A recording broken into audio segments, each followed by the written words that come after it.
Michael Darmon, donc pour la politique. Michael, on commence par vous. Le gouvernement est confronté à un nouveau casse-tête. Comment gérer le retour des djihadistes français de Syrie, mais également comment réinsérer ceux qui sortent des prisons françaises? Vous nous révélez ce matin une des méthodes, une information Europe 1. C'est un chef d'entreprise proche d'Emmanuel Macron qui s'en occupe. Jean-Marc Borrello est une des figures de la Macronie, des dirigeants de la République En Marche.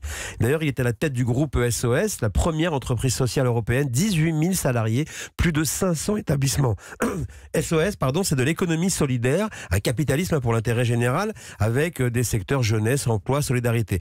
Il raconte d'ailleurs toute cette histoire dans un livre. Bref, SOS a remporté, il faut le savoir, un appel d'offres de l'administration pénitentiaire pour la réinsertion des anciens prisonniers djihadistes et radicalisés français sortis de prison. Ça concerne dans un temps Paris et Marseille. Ils agissent comme un opérateur pour la justice avec un programme en 3 étapes obligatoires: suivre des parcours de réinsertion, évaluer la situation d'équilibre psychologique et le niveau d'équilibre religieux. Et quand on pose la question à ce moment-là, Jean-Claude Borrello, quel est le critère? Il dit, le jour où ils ont compris que les lois de la République s'imposent à la religion. Pour chaque étape, des équipes dédiées, éducateurs psychologiques et imams, etc. Et c'est un juge qui, à la fin, décide si effectivement les anciens prisonniers peuvent être libérés de ce suivi social. Alors il faut savoir qu'effectivement, Borrello, c'est l'ami du président Macron depuis longtemps, depuis Bercy, mais il insiste bien, tout est fait selon la loi des marchés publics, dans une démarche citoyenne et non rentable.